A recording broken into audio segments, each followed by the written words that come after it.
কসবা গণধর্ষণ কাণ্ডে পুলিশের হাতে চাঞ্চল্যকর ফুটেজ। ইতিমধ্যে আপনারা জানেন যে 5 সদস্যের বিশেষ তদন্তকারী দল গঠন করা হয়েছে এবং এখনো পর্যন্ত মোট 7.5 ঘন্টার সিসিটিভি ফুটেজ সংগ্রহ করেছে পুলিশ এবং তদন্ত যত এগোচ্ছে ততই সিসি ক্যামেরার ফুটেজের সঙ্গে মিলে যাচ্ছে নির্যাতিতার বয়ান, এমনই খবর পাওয়া যাচ্ছে পুলিশ সূত্রে।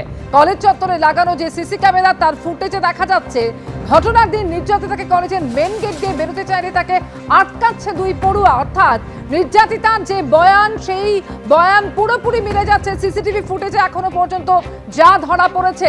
মোট 7.5 ঘন্টার সিসিটিভি ফুটেজ পুলিশ ইতিমধ্যেই সংগ্রহ করেছে এবং নির্যাতিতার বয়ানের সঙ্গে সেই ফুটেজ মিলিয়ে দেখার কাজ করছে পুলিশ। সরাসরি কথা বলবো হিন্দল দে, প্রতিনিধি রয়েছেন আমাদের সঙ্গে এই মুহূর্তে। অর্থাৎ হিন্দল, শুরু থেকে যা যা হয়েছিল এবং তা নিয়ে নির্যাতিতা যা যা বয়ান দিয়েছেন, এমনকি যে সময় যে কথা তিনি বলেছেন যে একটা সময় তিনি বেরিয়ে যাওয়ারও চেষ্টা করেন, এখনো পর্যন্ত সিসিটিভি ফুটেজ অনুযায়ী যা দেখা যাচ্ছে পুরোপুরি মিলে যাচ্ছে নির্যাতিতার বয়ানের সঙ্গে। কি খবর পুলিশ সূত্রে?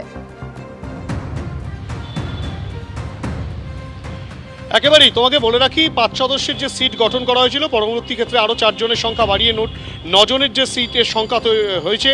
এই সিটের সদস্যরা অর্থাৎ স্পেশাল ইনভেস্টিগেশন টিমের সদস্যরা যেটা বলছেন, তারা সিসিটিভি ক্যামেরার ফুটেজ পেয়েছেন, যে ফুটেজের মধ্যে থেকে কিন্তু গুরুত্বপূর্ণ বেশ কিছু ফুটেজ পুলিশের কাছে রয়েছে। যে ফুটেজে কিন্তু দেখা যাচ্ছে যে নির্যাতিতা মহিলা তিনি যা অভিযোগ করেছিলেন, যে ধরনের অভিযোগ করেছিলেন, সেই অভিযোগের পরিপ্রেক্ষিতে কিন্তু সিসিটিভি ক্যামেরার ফুটেজ সম্পূর্ণ মিলে যাচ্ছে। তোমাকে বলে রাখি, ইতিমধ্যেই যেটা আমরা দেখতে পেলাম কিছুক্ষণ আগেই ডিসিএসএসডি বিদিশা কালিতা তিনি কিন্তু এসেছেন কসবা থানায়। এবং তোমাকে বলে রাখি, প্রদীপ কুমার ঘোষাল যিনি সাউথ সাবারবান ডিভিশনের অ্যাসিস্ট্যান্ট কমিশনার, তার নেতৃত্বেই মোট 9 সদস্যের সিটের সদস্য সংখ্যা বাড়িয়ে 9 সদস্য হয়েছে। তারা তদন্ত প্রক্রিয়া চালাচ্ছেন। তারা যে সিসিটিভি ক্যামেরা ফুটেজ পেয়েছেন, সেই সিসিটিভি ক্যামেরার ফুটেজের সঙ্গে কিন্তু নির্যাতিতার বয়ানে সম্পূর্ণ মিল রয়েছে। এবং একসময় নির্যাতিতা বেরিয়ে যাওয়ার চেষ্টা করেন, তখন তাকে দুজন ধরে নিয়ে আবার ইউনিয়ন নিয়মে চলে যায়, সেই ছবিও কিন্তু ধরা পড়েছে। অর্থাৎ নির্যাতিতা যা যা বক্তব্য রেখেছিলেন, সিসিটিভি ফুটেজের যে মূল অংশ, সেই মূল অংশ থেকে কিন্তু সেগুলো সম্পূর্ণ মিলে যাচ্ছে, তেমনটাই কিন্তু তদন্তকারীরা দাবি করছেন।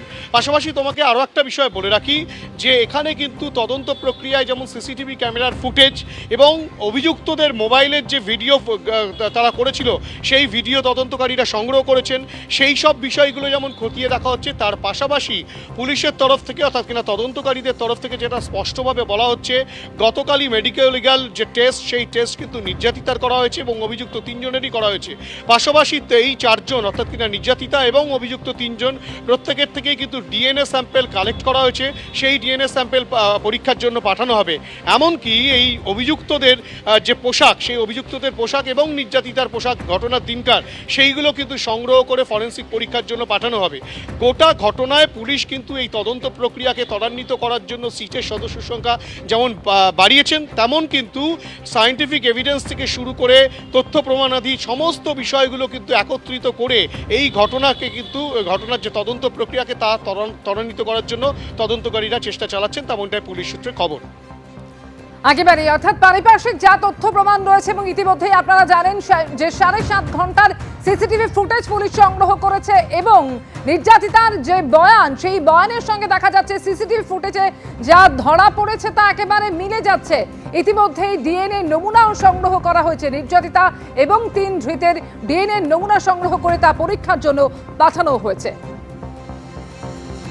ঘটনার দিন ধৃত 3 জনের পরে থাকা পোশাকেরও পরীক্ষা করা হচ্ছে। আরো একবার কথা বলবো হিন্দল দে রয়েছেন আমাদের সঙ্গে। হিন্দল, যেরকম তুমি জানাচ্ছিলে যে ডিএনএ নমুনা ইতিমধ্যেই সংগ্রহ করা হয়েছে, যা পরীক্ষার জন্য পাঠানো হচ্ছে এবং 3 জন সেই সময় যে পোশাক পরেছিল সেই পোশাকেরও পরীক্ষা হচ্ছে।